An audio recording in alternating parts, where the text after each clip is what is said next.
રામ રામ ખેડૂત મિત્રો. આ વરસાદમાં ભીની મગફળી નીકાળી તેના સાથે આ દાણા ફૂટેલા નીકળ્યા હતા. તેમાં માટી ખૂબ જ આવી છે. આ સુકાતા ઘણી વાર થાય તો પહેલાં માટી દાણાથી દૂર કરી નાખવી. એના માટે આને એક વખત આપણે ટબમાં નાખીશું.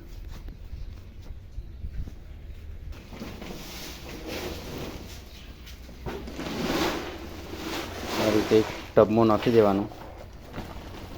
માટી આમાં અંદર ખૂબ જ છે. પાણી ચાલુ કરજે ભાઈ.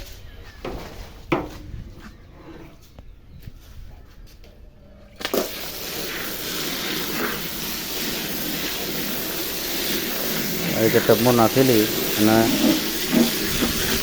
પાણી ભરી દો ટબમાં.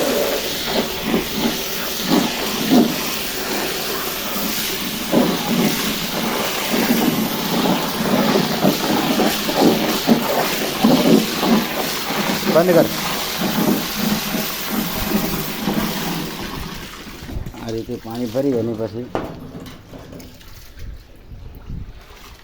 થોડી વાર એને મોહળી દેવાની. એટલે માટી જેટલી હોય, કોકરી હોય, જે જેણી જેણી માટીની ટીપલી હોય એ તૂટી જાય અને બિલકુલ રેત થઈ જાય. રહી રેત થાય એના પછી એને એક બીજા ચાયણામાં રાખી અને માટી આખું ટબ જ આ ચાયણામાં ઠલવી દેવાનું.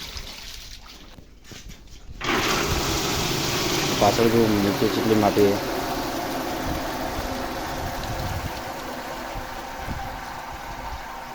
આ રીતના ટબમાં થોડી પેલી ઉપરથી માટી થોડી એ સાઈડમાં રાખીને દોણા બાંધો જેટલા આવે એટલા.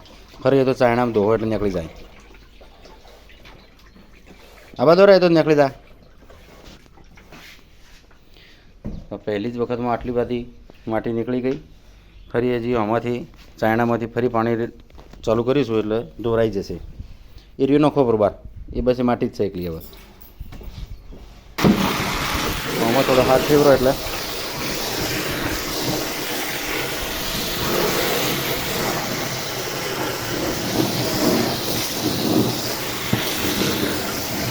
આ રીતે પાણી નાખવું અને થોડું હાથ ફેરવી નાખવાનું એટલે માટી નીકળી જાય. તમે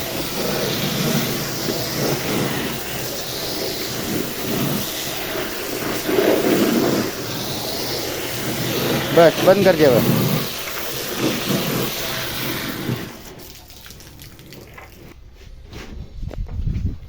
તો આ રીતે પાણીથી સફાઈ કરી અને એને એક પસડીમાં મૂકી અને તડકે સૂકવી દેવાના. એટલે 50% તો કામ આપણું આ માટીનું નીકળી જ ગયું. અને પછી સુકાઈ જાય એટલે એને વણીને ચોખ્ખા કરીએ તો તેલ કાઢવા માટે આ કામ આવી જાય. જે મગફળીના દાણા થ્રેસરમાં ફૂટી ગયા હોય તેનો આ રીતે આપણે ઉપયોગમાં લઈ શકીએ છીએ. જય હિન્દ.